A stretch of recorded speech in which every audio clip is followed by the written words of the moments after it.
Hi everybody, and a very warm welcome to our session tonight, or whatever time of day it is wherever you are. I don't think it's evening everywhere, but it's evening in the UK.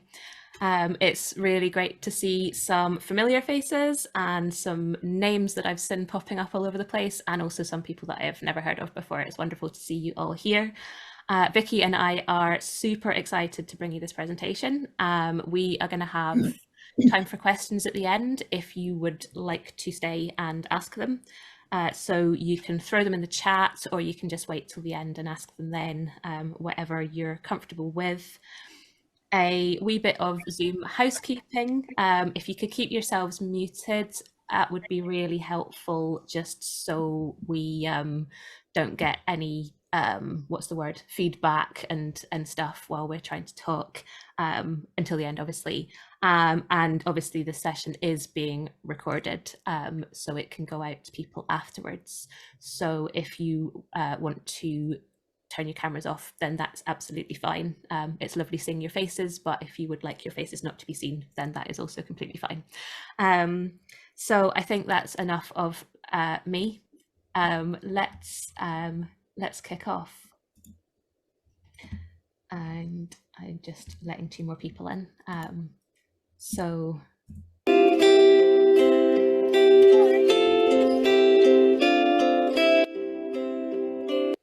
Okay, I think you're up, Vikki. All right. Well, I wanted to extend a warm welcome to everyone here. I know Jackie has a lovely line to say, we're sorry that you're here, but we are also glad that you're here so that we can offer some help, share some experiences, and share some tools that have aided in our symptoms, or in Jackie's case, in her recovery. So who am I? My name's Vikki Jones. I'm actually now a 39-month long hauler. I just listened into one of the videos I made when I was initially diagnosed. That's like 39 months ago. And it's harrowing. So to say that we've been in your shoes, that's why we're here. That's why we're trying to put this word out. Prior to getting COVID and long COVID, I was a personal trainer. I'm also a dietitian. And in my younger years, I was an international athlete. I'm also a mum and a wife. And also, I used to think of myself as strong, healthy, and fit. But opening my eyes now to where I was not as strong as I thought, I was actually a dysfunctional breather.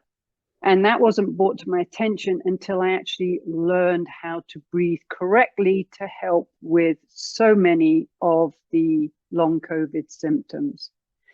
And probably like you, when you start this journey with long COVID, you don't know how long it's going to last. You certainly don't know how severe your symptoms are going to be, and you start looking for answers. I know I did.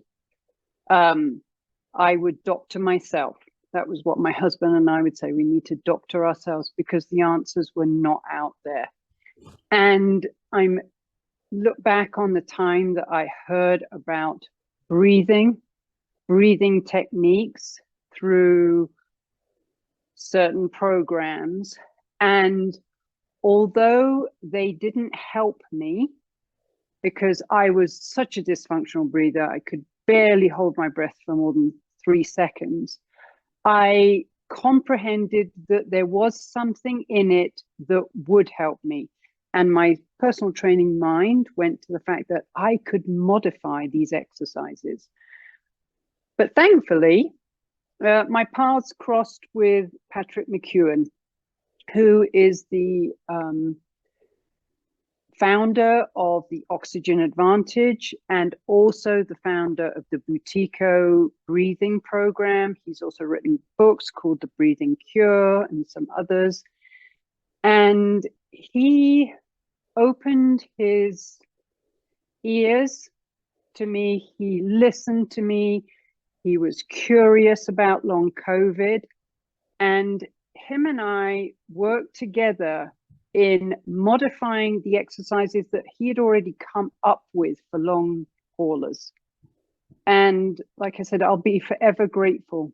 You know that when you meet someone that listens to you, is curious, that is compassionate about long COVID, then you make a relationship with them. So through the last 2 years, I have been modifying exercises, working with Patrick. Now I'm working with the amazing Jackie. And we're coming up with exercises that are specific for people with long haul. We're coaching people who have long haul. We're also mentoring coaches who coach people with long haul, because that is so important. You know, we know we're all so different. We're in a little group of our own, and it's our intention to tell these instructors what to look for, how to help people like you. So that's enough about me. Over to Jackie. Thanks, Vikki. So I think some of you may know me from the Long COVID podcast. Some of you may know me from other stuff. I've been around. I was a long COVID guinea pig. I was March 2020, although actually I wasn't the original guinea pig, because we obviously know there were plenty of people sick before then. But the first, maybe official guinea pig, maybe.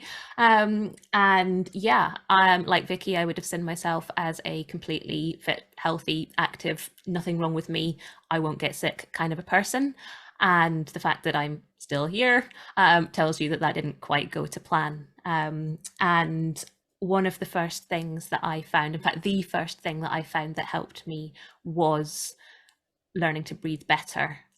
Realizing that my breathing pattern was completely dysfunctional, and probably had been before COVID as well. But obviously COVID itself had massively exacerbated that. So fixing my breathing pattern, and then using the breath to influence my nervous system to really help me to heal. And it then led me on to other things as well that really helped. Any of you who've seen pictures of me swimming in Loch Ness, that was where it took me. So that was me, and I am actually now fully recovered from long COVID, which is why I am so excited to be helping people with long COVID to use the breath to influence themselves and to heal and get better and see improvement and all of those things that we all so dearly want. I think, as Vikki said, what we hopefully have is that we have been there. So we know that one size doesn't fit all, basically. So I think that was about all I wanted to say about myself, because that's not really very interesting, is it? And let's move on and talk about breathing.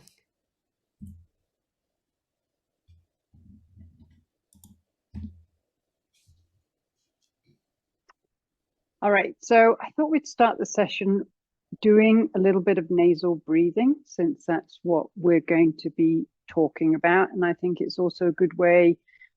We all might be sitting here being a little bit nervous. I know I am. We also, because we're talking about long COVID, we're also being triggered by the fact that we are dealing with something on a daily basis. So I just thought it'd be nice to do a little bit of calming breathing before we get started, so that you can kind of open your mind to what we're going to be talking about. Now, please only do this if you feel comfortable. If you are a dysfunctional breather, this may come as a little bit of a surprise to you. But if you'd like to close your eyes, and like I said, if you feel comfortable, then please just touch your finger across your lips and allow the breath to go in and out of your nose. And what I want you to focus on is that your breathing rate belongs to you. I'm not going to talk about inhaling and exhaling. I just want you to feel that breath enter your nose and exit your nose. And try and relax your shoulders and reduce any of the tension that you have in your body. And for the next few minutes, maybe just a minute, take your attention out of your head and put it onto your breathing. So maybe think about your hand as you inhale and exhale. Think about your belly as it expands as you inhale through your nose and exhale through your nose. So try and calm your mind with your breath. So I want you just to connect back in to your breath. Breathe in through your nose and out through your nose. Paying attention to every part of your body. Keep your mouth closed and just relax. So what we're doing here, I'm just going to put these words out there right now. We're actually activating your vagus nerve and your parasympathetic response, which is so important in long COVID healing. So I want you to think of this nasal breathing as something that is good for you and how it is a tool that is going to help you. So when you're ready, just open your eyes, take your finger off your lips, and kind of just check in with yourself. We didn't do the exercise for very long, but my hope is that you feel a little bit more calm. I hope that you're also feeling a little warmer, especially if you're in the UK, because I know it's cold over there. And just check in. Do you have a little bit more saliva in your mouth? And we're going to talk about that more a little bit later. But I'm going to pass it over to Jackie now, who's now going to talk about what we're going to talk about in this discussion. Yeah, I certainly feel more relaxed after that. Yeah, if you are able to and if you feel comfortable to, please do keep breathing through your nose as we go through these slides. So what we will cover. So we're going to talk about why learning to breathe correctly makes such a huge difference in long COVID recovery. I mentioned earlier that this was something that made a huge difference to me. I didn't realize that there was a way to breathe wrong. Like, surely breathing is just something that you do, right? But nope, apparently not. So breathing correctly, but also that everyone can breathe better. So even if actually you are a functional breather, you can still breathe better. And then also why using the breath as a therapy to help long COVID. So this is where we're talking about using the breath to influence our autonomic nervous system, which again, that's a bit of a buzzword, isn't it? We're going to talk about that later on. So we're going to talk about how to functionally breathe. We just touched on that already with the breathing through our nose. We're going to go through a few exercises to get you started. So hopefully you will maybe even see this evening or today what that you might actually notice hopefully some improvement in symptoms. We're going to talk a little about sleep and breath and how breath is important in sleep. And obviously we're very mindful of pacing yourself, which is also why this recording is this session is getting recorded. So moving on. All right, so what we're going to keep banging on about is how to establish this full-time nasal breathing. So I don't mean this to sound rude, but we want to encourage you to keep your mouth shut. So that's one of the big things about functional breathing, is that functional breathing is nasal breathing. Now, along with breathing in and out of your nose, it's important that you train your tongue in the correct resting posture in your mouth. So I'm going to invite you to do a little exercise now so that you can feel where your tongue should rest. Now, I'm going to keep saying, if you don't feel up to doing any of this, because we can't see you, we don't know your own individual situation, please just kind of follow along with us. We're not here to push you. We just want you to open, just to be exposed to this right now. So if you sit with your in a nice upright position, just work on making that pop sound with your tongue that we all used to do when we were kids. So you're just going to rest the tongue on the roof of the mouth and make that pop sound. That's what it should sound like. Now, where you put your tongue on the roof of the mouth to start the pop is the correct position for breathing with your mouth closed. So I'm asking everyone, if they want to, just to close their mouth and rest the tongue on the roof of their mouth. So it's kind of at the front of the palate, and right behind your front teeth. So we're just going to reiterate, the goal of this talk is to say 100% nasal breathing, shut your mouth, put your tongue in the right position. And then hopefully from moving on from those things, that is going to improve your sleep hygiene. We're going to be talking about that because that is so important in our ongoing recovery from long COVID and our day-to-day just dealing with symptoms. So I like to look for little wins.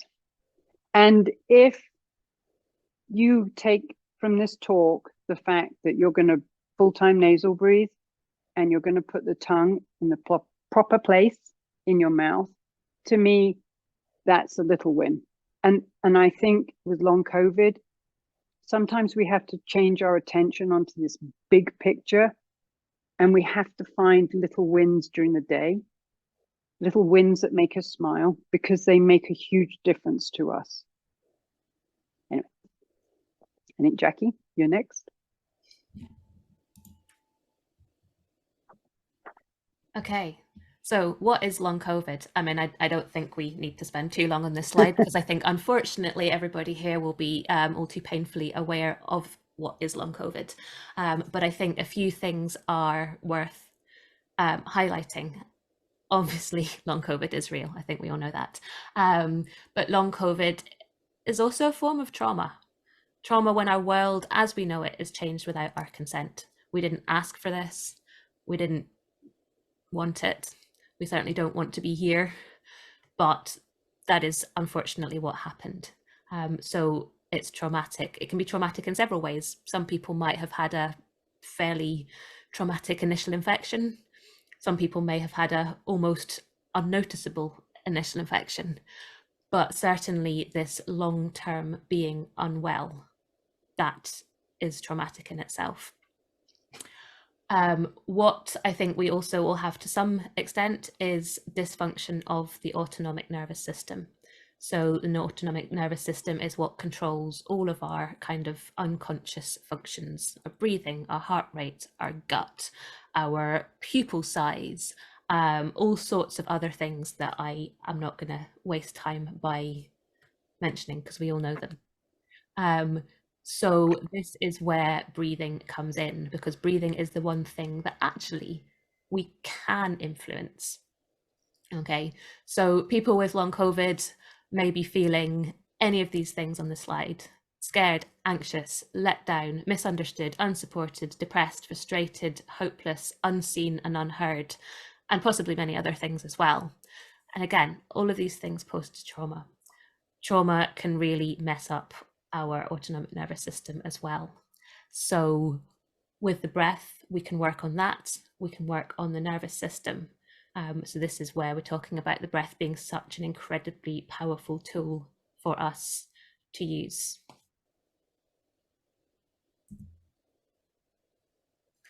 So when the body experiences trauma, breathing patterns change. So the breathing pattern is just kind of how you're breathing. Okay, so we all know about our fight or flight response. So this is when the body kind of goes into overdrive.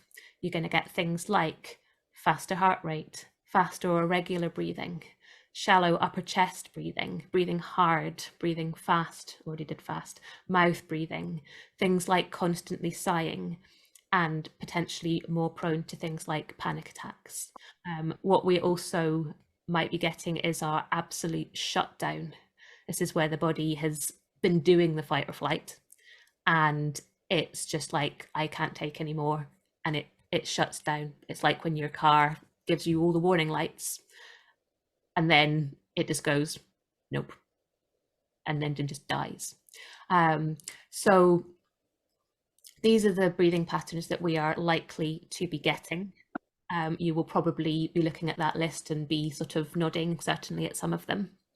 And another way to look at this is, how do you breathe when you're stressed? Imagine that you're about to go on stage as a performer or go into an important meeting. How are you going to be breathing there?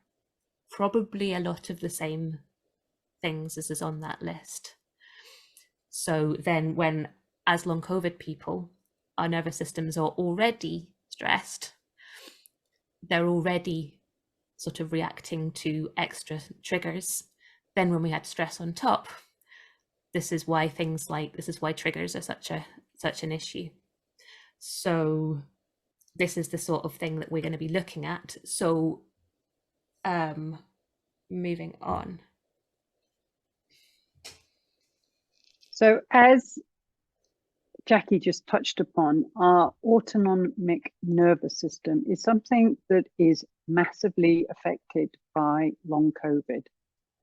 And if, like me, prior to long COVID, we took our body's ability to function on a daily basis, we just took it for granted.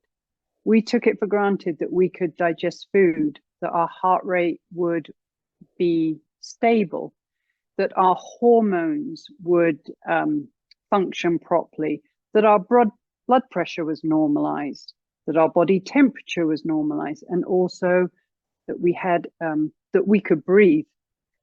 And those are things, they're all part of the autonomic nervous system. They're all part of things that you don't actually have to physically think about to happen.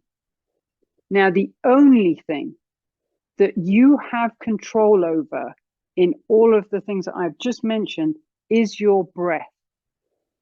And by breathing, by changing your breathing, you can change the biochemistry of your body quicker than anything else. So we talk about diet, we talk about exercise, we talk about hydration, we talk about medication. Do you know how you can change your body's biochemistry quicker? By changing your breath. You can change your state of mind quicker by changing your breath. It has the biggest impact on your body, and it's also a skill for life. So we'll talk a little bit about the difference between your parasympathetic and your sympathetic nervous system. So let's just boil that down to a simple differentiation. Your parasympathetic nervous system is your rest and digest. This is what we need to be in so that our bodies can heal. And when you are in your parasympathetic nervous state, you'll see that your saliva increases, your heart rate slows down, your digestion works, and your reproductive system works. Now, the flip side of that is your sympathetic. That's the fight or flight. Your airways are going to dilate. Your heart rate's going to increase. You're going to not be able to digest your food. Your kidneys are going to pump out adrenaline. Your reproductive organs will probably shut down. And that's the place that most of us are in when we are symptomatic with long COVID. And some of us are actually we're stuck there. So we're going to use the breath to balance the sympathetic and the parasympathetic. That's why this all comes together. The importance of breathing all comes together. It's making the seesaw. So you think about your parasympathetic as being low and your sympathetic being high. You're in that fight or flight. We want to use breath because we can control our breath to balance that seesaw, and then our body can communicate and can work better.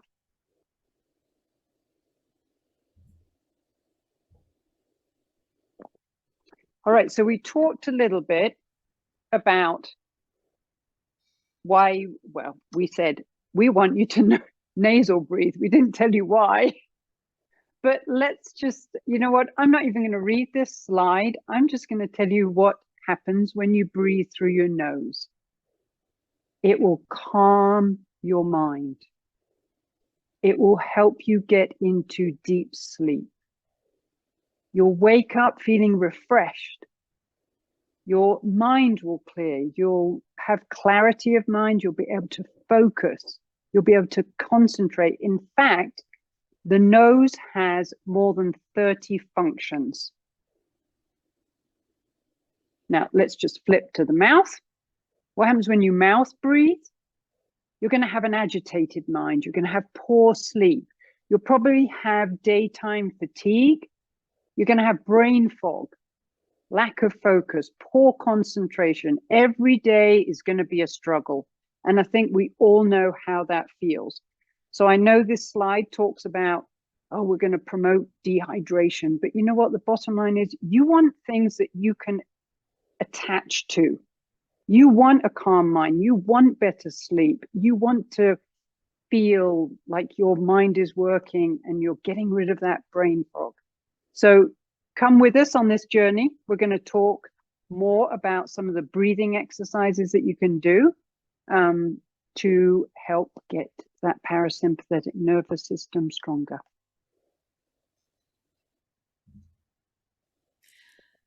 Okay, so we're going to take a brief diversion to sleep. Now, I think with long COVID, we can have a huge disturbance in sleep, which when you're already not feeling great can pretty much suck. So we've got two kind of flip sides of sleep with long COVID. Either sleeping too much, where you're sleeping, like 16, 17, 18 hours a day, or there's the insomnia where you just cannot sleep. For me, I used to flip between the two. I'd have, weeks and weeks and weeks where I was sleeping and sleeping and sleeping, but not feeling refreshed, just sleeping and sleeping and sleeping. And then I'd have a week where I just couldn't sleep and it was absolutely horrendous. So, this, down to all sorts of things, if you're in pain, kind of hard to sleep. If you're anxious because you're unwell, kind of hard to sleep. Overstimulation of sympathetic nervous system, but also by having disordered breathing, that can also upset our sleep. So if we are breathing through our mouth, if we are breathing into our upper chest, and if we are breathing shallowly, then we are not going to get nice, deep, refreshing sleep. And when we sleep, that is kind of when the healing happens. We're also going to find actually that if we don't sleep well, then there's a big link between poor sleep and depression. And, we certainly probably aren't feeling that great because we've been ill for a long time. So we certainly don't want anything else. So by overall improving our breathing, we can improve our sleep.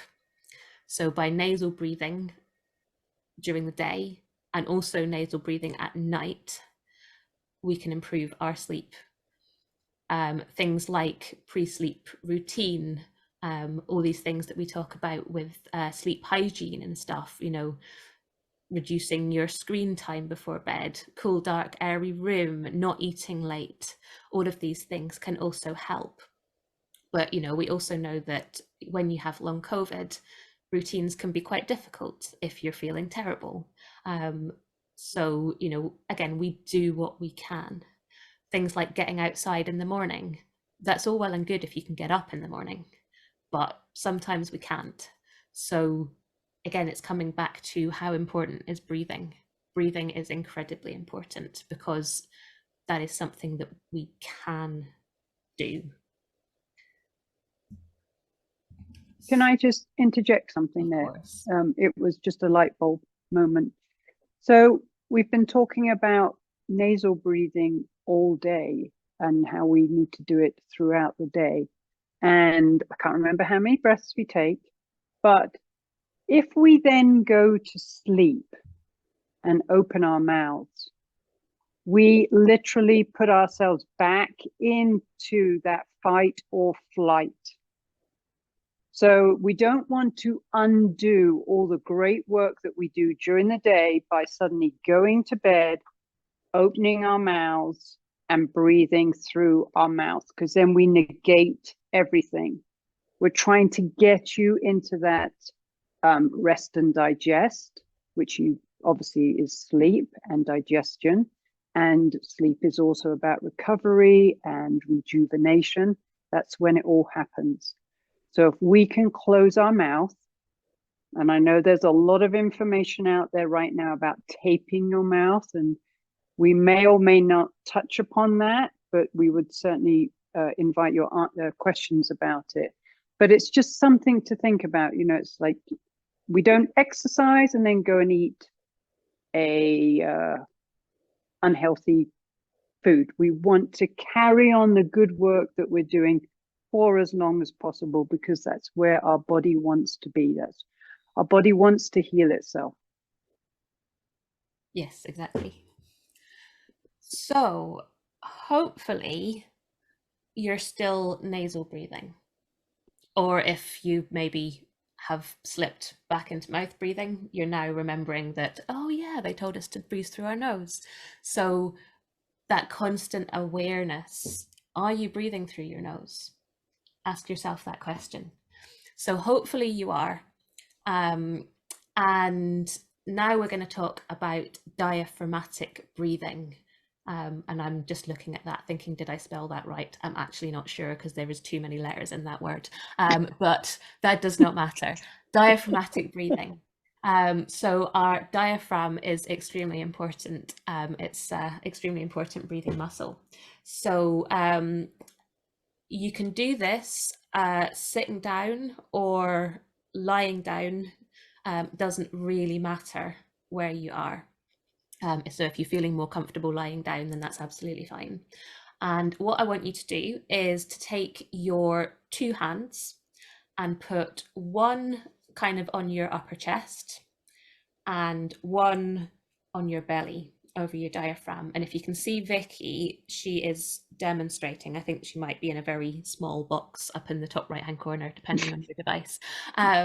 So one hand on your upper chest and one on your belly over your diaphragm. And just as you're breathing there, see if you can notice which hand is moving.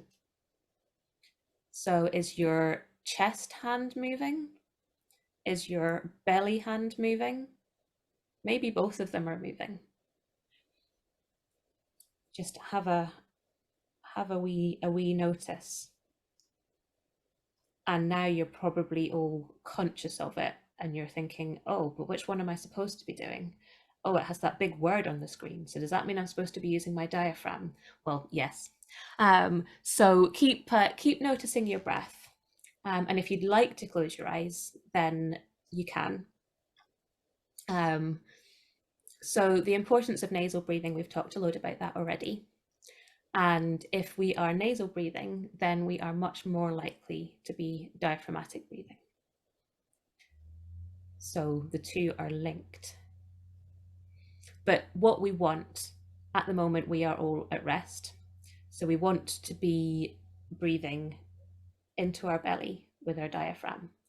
So ideally, your belly hand will be moving.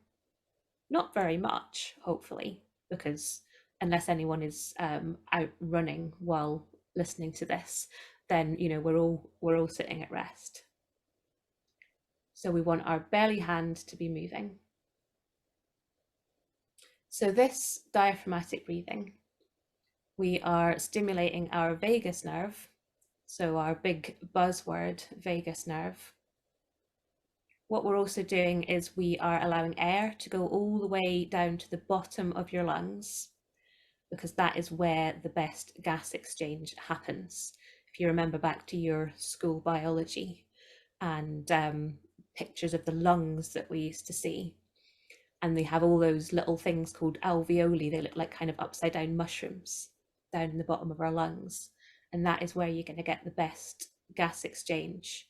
So if we breathe into our upper chest, we're not really going to get that great a gas exchange. So our body is going to be working harder than it needs to. And that's the last thing we need.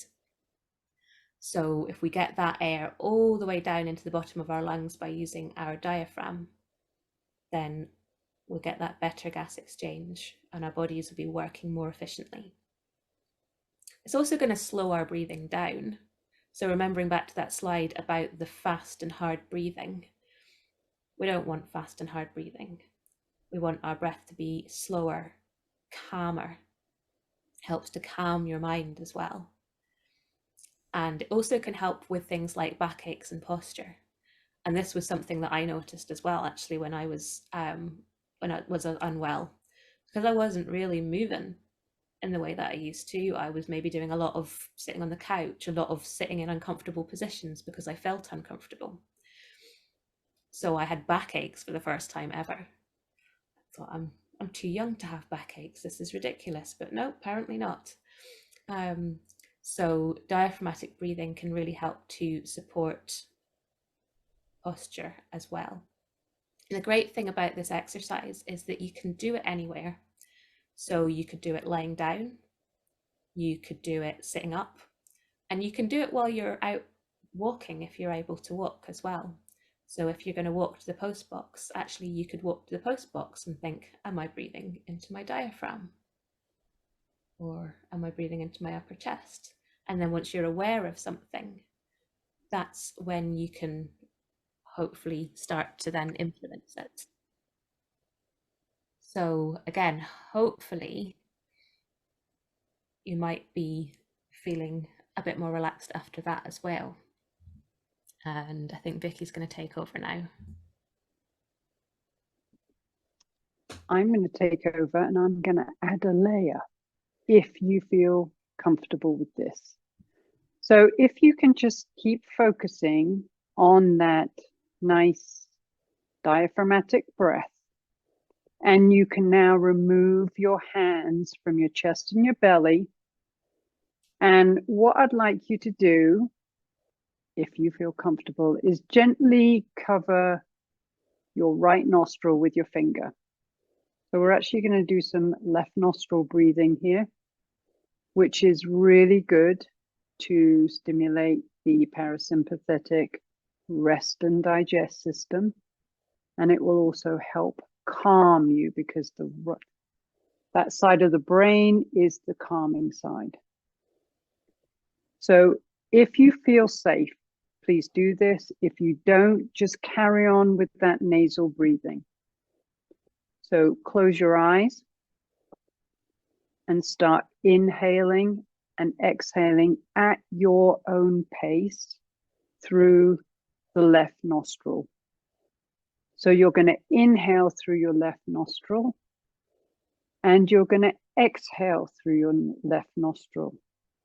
You're going to keep that finger on the right nostril and allow all the breath to enter the left nostril and leave the left nostril. So focus on your breath. Feel the air come in your nose and out of your nose. Feel the temperature of the air as it enters your nose and as it leaves your nose. And if you feel your mind wandering, then just bring it back to your breath. Bring the attention of your mind back to your breath. Place a little bit of attention on your belly so that when you inhale, that breath is going into your diaphragm, into your belly. And when you exhale, your belly falls. If you feel safe, put your hand on your belly and imagine it rising as you inhale and falling as you exhale. So keep allowing that breath to enter your left nostril and leave your left nostril. So this, along with that diaphragmatic breath, are two really good exercises, and you can keep breathing. I'm just going to keep rabbiting on here about how amazing these two exercises would be before you go to sleep. So as you lie down, about to get your rest, to start with some diaphragmatic breathing, and then add in the left nostril breathing to calm your mind, to get into that rest and digest state. These are two fundamental exercises that have helped both Jackie and I and so many people with long COVID. So now, if you're ready, you can open your eyes. And we're going to have a little check-in to see if those exercises were something that worked for you, and how would you know if they were working? So do you have a little bit of increased saliva in your mouth? So saliva production in your mouth actually happens when you're in that rest and digest state. And saliva is so important. We just think of it as saliva or spit, but it contains so many digestive enzymes. So when we've got more saliva in our mouth and we swallow that saliva, we're able to digest our food better. It helps us break down the food that we're eating. So some of the other things that you might be feeling are warmer hands and feet. Your tummy may be rumbling. Rest and digest again. If you are symptomatic today, if you're a little bit anxious or dealing with things, then you may feel a reduction, I hope you do, in your symptoms. And you hopefully will feel that your heart rate is slowing down and your breathing rate is slowing down. And then the big thing is that sense of calm. That sense of calm that we have, the sense of focus, the sense that you have control over your breathing, and then your mind is not wandering. So as I said, these are two great exercises, along with our full-time nasal breathing, that you can do before you go to sleep. You can do them in times of stress, and you can do them throughout the day as you see fit in your daily routine.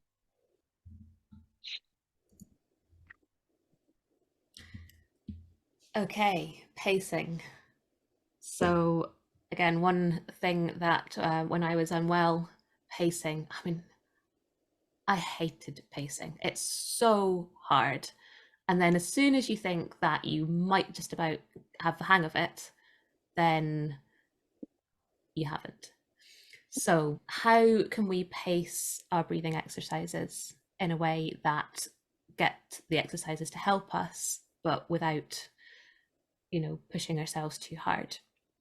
So always finish with that gas in the tank. So if you've done an exercise, could you do it again? And if you think that you could, then you've probably done the right amount. If you think you would struggle to do it again, then maybe next time you do need to do a little bit less. So, as with many things, little and often is going to be better than a longer session, especially with long COVID. Um, and building it into your day in a way that works. So, could you do 5 minutes every couple of hours, for example? Could you do 5 minutes an hour? Even better. Can you build it in? And don't give up. We really hope that by doing some of these exercises with you today, that actually you might have noticed something in improvement just by doing them today.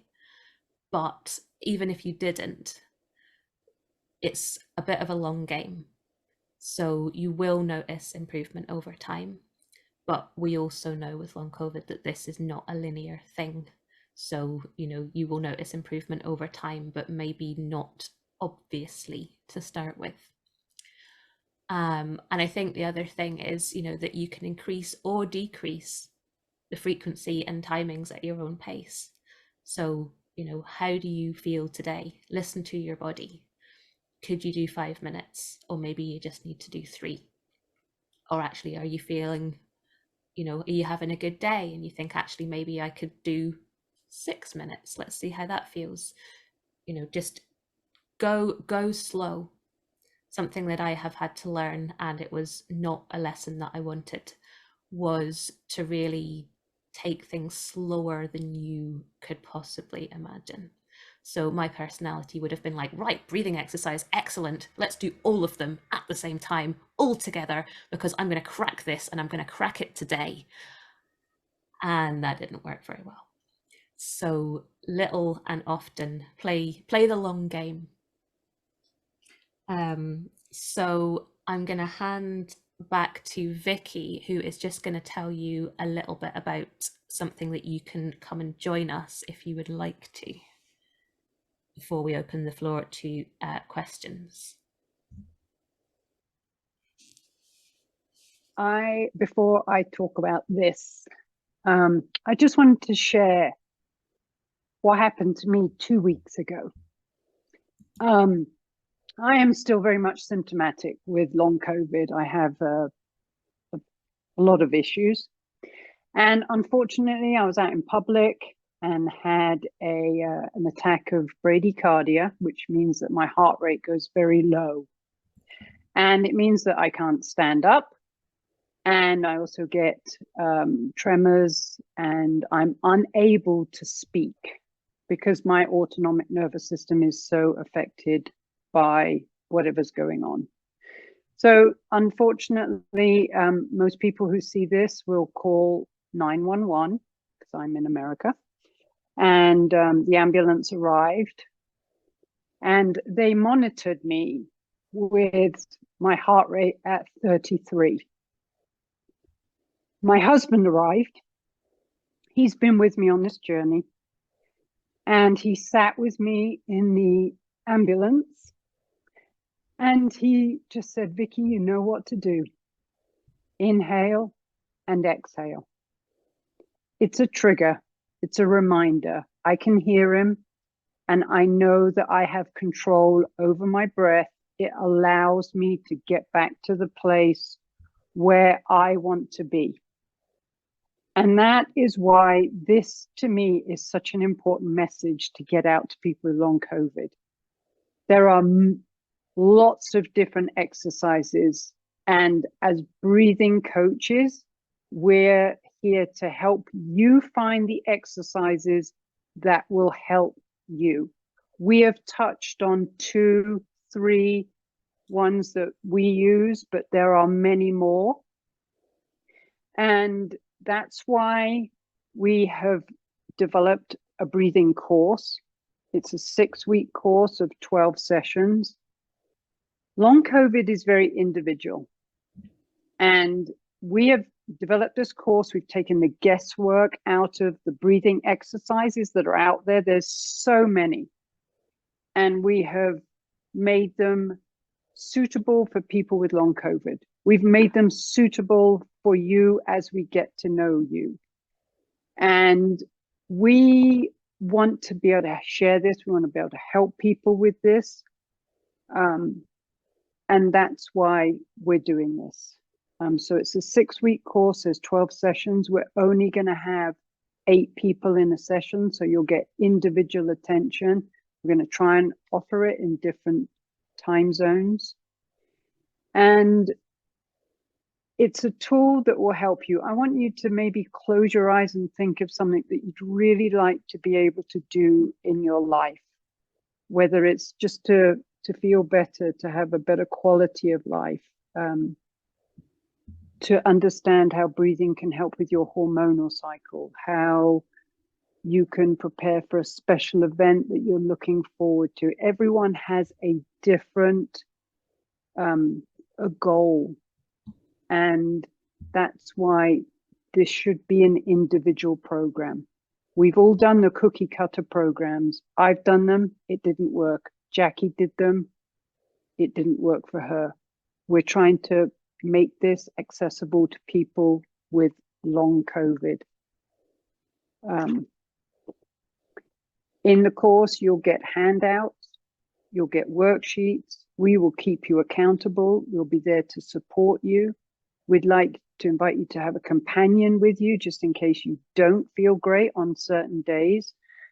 And it's a life tool. So we're all dealing right now with long COVID, but breathing is actually good for your journey beyond long COVID. And honestly, that's something that we all have to believe in.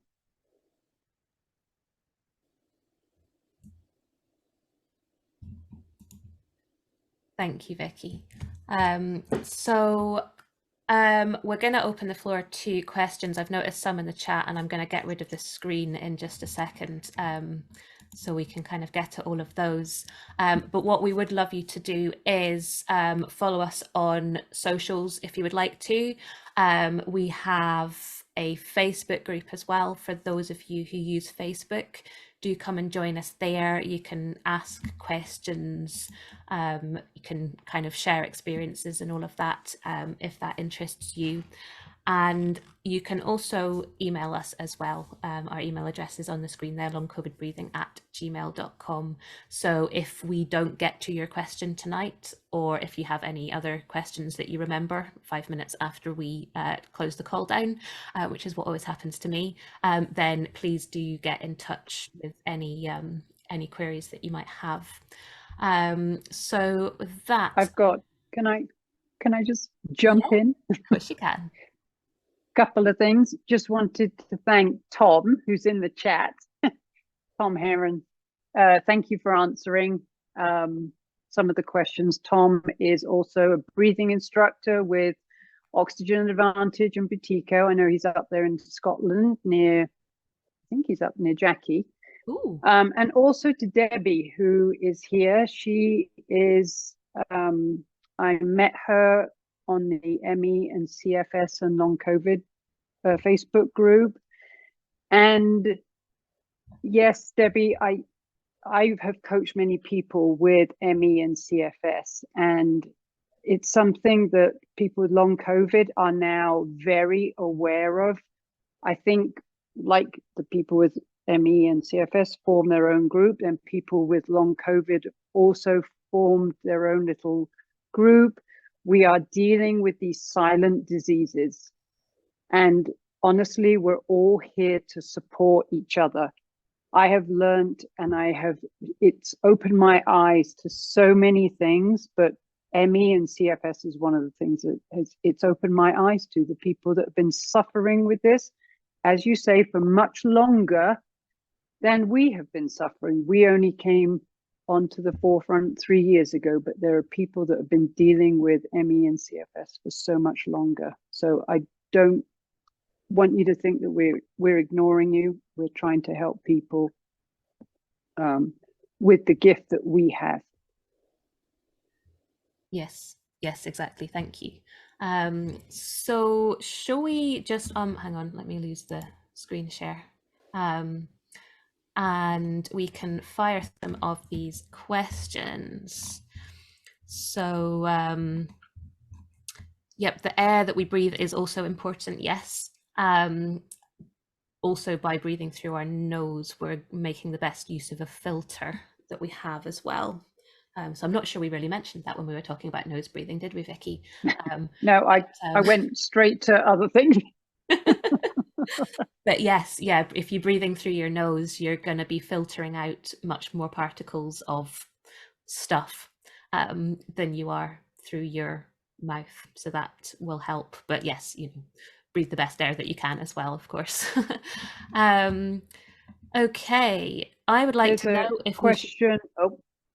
There's a question from Sarah. Yes. About breathing, nasal breathing when exercising. So just going to give ourselves a little plug that next week we're going to be doing another seminar for breathing or long haul breathing for athletes, especially endurance athletes. Oxygen Advantage really does focus on athletes and performance breathing. So I know many of us want to get back to the place where we can exercise because that is good for our minds and bodies. So if you would like to join us to hear about that, I think there'll be another link going out at some point. But yes, there's definitely specific exercises that you can do when you are exercising. Yes. But yeah, to answer the question, should we be nasal breathing when exercising? Yes. Yes, you should. Sorry, didn't answer that one. Sorry, no. You gave us all sorts of very useful information. Yeah, it's a good job that my partner isn't here because I was banging on about how he should be nasal breathing while exercising, and I made him do it. So, okay, moving on. The next question: is it normal to feel lightheaded? Oh, that one's been answered. Yes. Thank you, Tom. Thank you. Yes. If breathing faster and harder and mouth breathing is secondary to something like an acid-base imbalance and therefore an appropriate response by the body, is it still helpful to work to slow breathing down and nasal breathe? Does it help correct the imbalance upstream by increasing CO2 tolerance? I'm going to just nod my head. I'll answer that question. Yes. I don't mean to make, I'm being jovial. There is a huge we were talking about biochemistry and how we can change the biochemistry. We can increase our sensitivity to the buildup of carbon dioxide.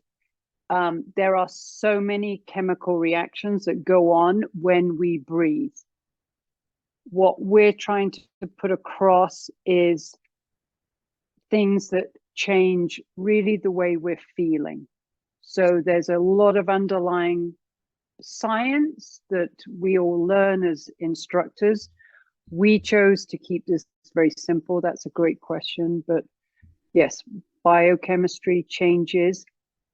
You can either upregulate, which is faster, harder breathing, breath holds, or you can downregulate. And we're choosing to focus on the downregulation breath to support long COVID healing. Someone asked a question about when you get a cold or get snotty. That's one of the exercises that we'll probably cover in our breathing course, how to unblock your nose, simple exercises to do that, because obviously when we're congested, it's very hard to nasal breathe, but we'll do some nose blocking, unblocking exercises that are very simple and very effective. To add to that, if you don't mind me just jumping in as well, I actually noticed I had horrendous hay fever before, and my hay fever is virtually non-existent now. I've worked on my breathing, so there's definitely a lot of stuff you can do to certainly improve, I think, in this area. Sorry, okay. Vikki, carry on. There's a question in there from got to read up here, from Barney, if I'm saying that correctly, about mouth taping and sleeping. Now, it's something that we talk about a lot Oxygen Advantage, Butico, we are very conscious that it could be a trigger for people, that it might invoke anxiety. So one of the things that we do as coaches is we tell people, if you are open to trying mouth taping, which we would highly encourage because that keeps your mouth closed when you're sleeping, is to first try taping your mouth when you're awake. So maybe when you're watching television, you tape your mouth. Maybe you sit with your finger across your mouth so that you don't get the anxiety. So there are lots of different tapes out there on the market. The one that Patrick McEwen recommends, I'm just going to plaster it up there, is called Myotape. And the nice thing about that is it goes around your mouth and it actually pulls your lips together, but it allows you to continue to mouth breathe if you need to. So if you have that anxiety, I know personally, I use mouth tape every night. I get the stuff off the big internet sales company that just crosses my mouth and I can breathe on the outside. But like I said, it's almost like a training program. You know, I wouldn't suggest you try it without doing it when you're conscious. And then if you feel comfortable, then start doing it at night. And one of my little wins, I always have fun waking up and working out where my mouth tape is in my bed, because it's never on my mouth. Anyway, sorry, that was just a little aside. All right, we're going to look to see if there's more questions. Are there specific breathing exercises you're aware of that can help with POTS? Yes. Yeah, I would have said any of them. Lot nasal breathing. Yeah, we're going to get back to the nasal breathing. So POTS, something a lot of people, especially when we're trying to exercise or we're standing up, and it is when your heart rate goes very high. So you get that bump in your heart rate and you need to calm it down. So the nasal breathing, yes, really helps with POTS. There are also exercises that we will be adding into the course that will hit on some very specific long COVID symptoms. So someone suffering from POTS or PEM or digestive issues, those are things where we're going to individualize programs, give you specific breathing exercises that are going to help you. But you know what? There's information out there on the internet. Go and look, especially with Patrick.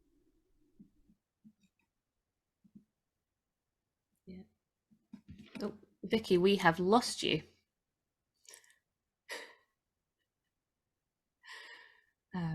I think while Vicky's just sorting her sound out, I think there is also an episode of the podcast that talks about breathing and POTS. Pretty sure it's episode 40 with Dr. Boone Lim, which also talks about some breathing exercises in there.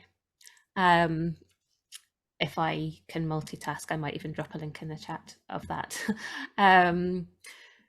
So hopefully we'll have Vikki back in just a second. Sorry about that.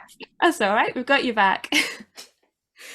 I never thought we'd manage to get through the whole thing without something technologically going wrong. I'm just glad it wasn't the screen share that went down. So any suggestions when shallow breath when asleep?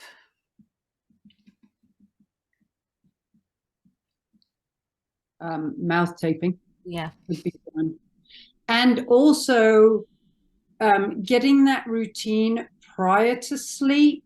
You know, the more that your body does the nasal breathing during the day and the diaphragmatic breathing during the day, and then you give yourself a routine before you go to sleep So it's also something that's a neurological stimulant. I don't want to say stimulant.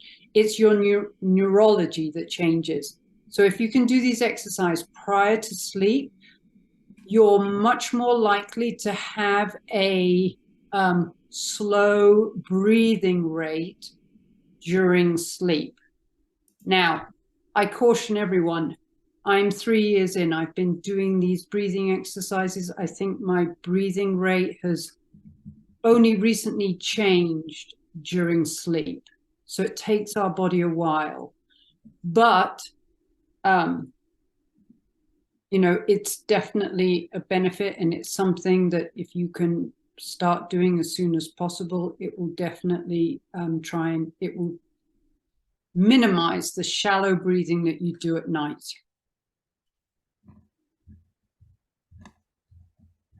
Yes. Sorry, I'm just scrolling through the chat trying to find where I got to. Would you see a heart rate drop when you start nose breathing, deep belly breathing? Yes, yes, you should do, yeah. Yep. Yeah. What Can I would say you do if you something? don't? Oh, yeah. Hello. I've had my hand up by this Oh, little sorry. thing. I just wanted to say thanks. I like all this stuff about breathing. I'm doing an ABC active breathing course, and I've done the ENO. I do the ENO, and they do a lot of breathing in that. But one of the things that I found, and I didn't even know they existed before, because on my left nostril is quite small, and I thought it was blocked. So I was doing a lot of nasal rinsing. But you can actually buy these little tiny sort of tubes. I'm on holiday at the moment, so I haven't got any with me. They're sort of two little tiny little tubes that you put up your nose, and immediately it affected my breathing. You know, how much more I could breathe, and that's what I put in for going to sleep. Is those little tubes. It just opens that. I mean, you can have an operation, which I don't particularly want to do, to widen it. And when you did that left nasal breathing, you know, put your hand on, you know, I am able to do it, but I can notice it's sort of harder to breathe through my left. And so I just wanted to say, but you can get those little tubes, just because I'd never heard of them before, so maybe no one else has either. And I don't know whether you've got an opinion about those, whether they're bad or anything, but they do enable me at night to nasal breathe better. You know, I'm breathing through my nose. Yeah, and Tom's just jumped in the chat. Nasal dilators also work for some people. You know, we see them, the little plastic things that go in your nostrils, and you've got Breathe Right strip that open your nasal airways. These are all tools that we can start using. But the big thing is, you know, just learning these breathing exercises and practicing them, and using them, you know, on a day-to-day basis. So thank you, Wendy. We've now, yeah, thank you for sharing. I'm very aware of the time, and I don't want to tire people out, but there are few more questions. Any particular suggestions for those of us who use a CPAP at night? So this is for sleep apnea. Well, breathing better is going to help with the CPAP as well, isn't it, Vikki?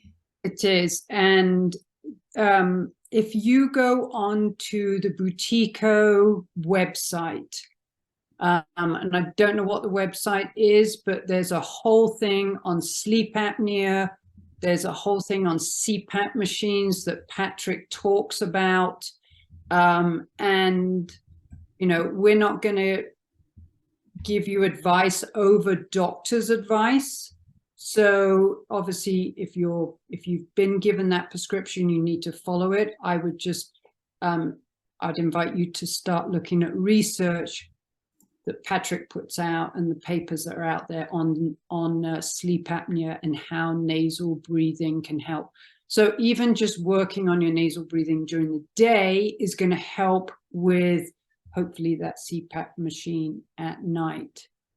But it's not for us to talk about coming off a CPAP machine or any of that other stuff. Please just know that there are resources out there that you can investigate that.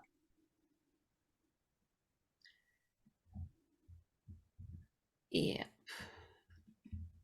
Would love to do the course. Will you be able to provide recordings? Yes, so the course does get recorded. Obviously, it would be better if you can be there live, but if you did miss a session for whatever reason, then yes, you can watch it back.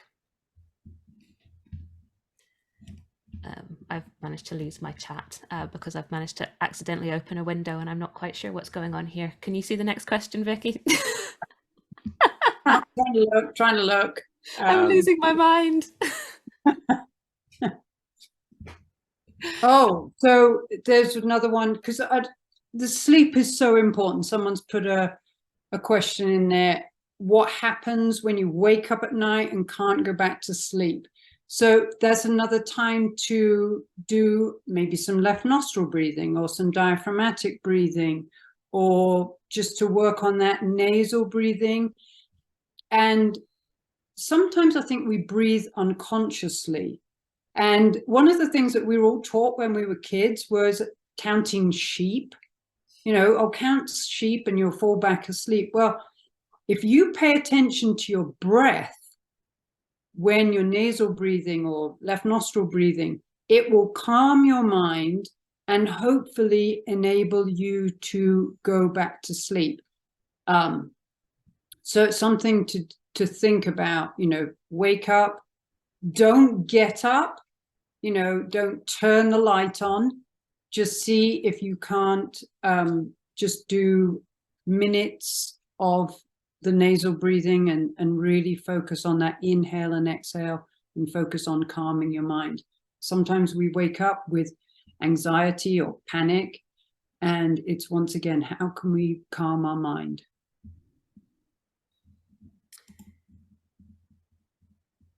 Yep. The recording of the session last week, if you were at the session last week for instructors, it should have been emailed to you the morning after. And if it wasn't, drop us an email. I'm sure we have missed some questions here, but I'm very conscious of time and energy. I'm wondering if maybe if there are any outstanding that we've missed, we could stick them into the Facebook group and answer them then. We will. And the other thing that I love to do is I love to do little videos. So if we see a question, we'll get into the Facebook, we'll answer your question. You'll probably have given us fuel to do a video, because if you've got the question, other people have got the question. So thank you for asking that question. And literally from, I know from Jackie and I both, thank you for your time and your attention today. We have enjoyed putting this information out there, and we hope we'll see you all again very soon. Yes, absolutely. I'm going to save the chat. Otherwise, we are going to not make good on our promise to do anything with it. So bear with me while I try and remember how to do that. But yes, thank you so much for joining us this evening, this afternoon, this morning, today, whatever time of day it is where you are. And yeah, if we didn't answer your question and we don't get to any videos, do feel free to email us. And I think the only other thing I'm going to say is that we will email you copies of all of those links probably tomorrow alongside the recording for this, because it's going to take me forever to download it. So just watch out for that in your inbox tomorrow. And yeah, I think that is probably my cue to stop talking and say thank you and good night. Thank you, everybody.